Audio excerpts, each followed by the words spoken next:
इस्लामाबाद मुस्लिम league नून के रहनुमा राना सनाउल्लाह का कहना है कि तस्दीक नहीं कर सकता, लेकिन इतलात हैं कि लियाकत चट्टा जहनी तौर पर बीमार हैं। शायद उनके पहले से इलाज चल रहा था। सबसे पहले लियाकत चट्टा की जहनी सेहत का मुआयना किया जाए। तफसीलात के मुताबिक मुस्लिम लीग नून के रहनुमा राना सनाउल्लाह ने खुसूसी गुफ्तगू में कमिश्नर रावलपिंडी लियाकत चट्टा के एतराफ़ पर रद्द अमल देते हुए कहा कि मुझे लगता है कि लियाकत चट्टा की जहनी हालत ख़राब है। सबसे पहले लियाकत चट्टा का अस्पताल में मुआयना कराया जाए। राना सनाउल्लाह का कहना था कि ट्रिब्यूनल में तहकीकात के बाद इलेक्शन में धांधली साबित होगी। नून लीग में अक्सरियत की राय है वफाक में हुकूमत नहीं लेनी चाहिए। हमें किसी सूरत ये मुसीबत अपने गले नहीं लटकानी चाहिए।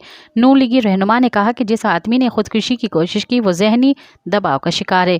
बदकिस्मती से कमिश्नर रावलपिंडी ने ऐसी गुफ्तगू की। सबसे पहले कमिश्नर रावलपिंडी अली चट्टा को किसी अस्पताल में जमा कराना चाहिए। उनका कहना था कि नून लीग में कसरत राय पाई जाती है, वफाक में हुकूमत नहीं लेनी चाहिए।